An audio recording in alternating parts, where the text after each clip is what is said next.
After having a cycle while being on T, I needed to get surgery done to prevent myself from ever having cycles again.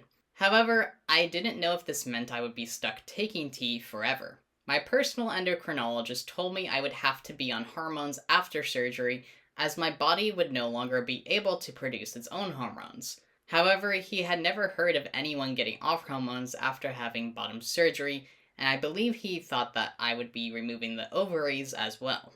I therefore got a second opinion from a different endocrinologist, who had multiple clients get bottom surgery done and get off hormones afterwards.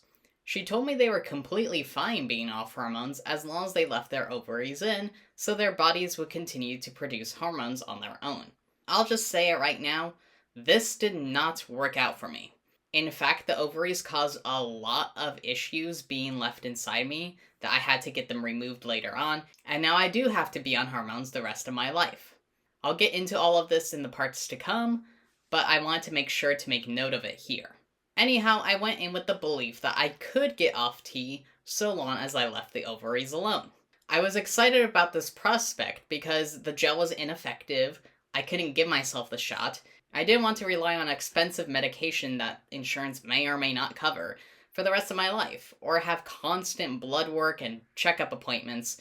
I also had gotten the permanent effects that I wanted from tea, with the lower voice and facial hair, so it was only the monthly horrors that I needed to prevent. I chose a partial hysterectomy, which would remove the uterus, cervix, and fallopian tubes. Now, at first, I wasn't on board with the surgery because it sounded really extreme by removing 3 organs.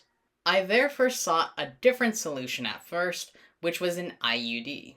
Needless to say, it didn't work out for me, as I'm very touchy and didn't want anything going into me like that, especially while I'm awake. But I wanted to mention this method as an IUD could be a good solution for other trans people who can stand having something put in them.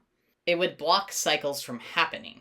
I'm not sure if you would still need the hormones if you got a hormonal based IUD, because I didn't go this route, but it's something to keep in mind if you're considering surgery or would rather not have surgery done.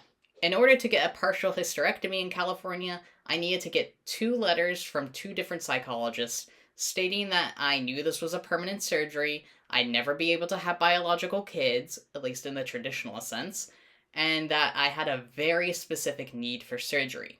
If you don't get these referrals, you likely can't get the surgery done, or you'll have to pay for the entire surgery yourself because the insurance won't cover it without a good reason, and it is expensive.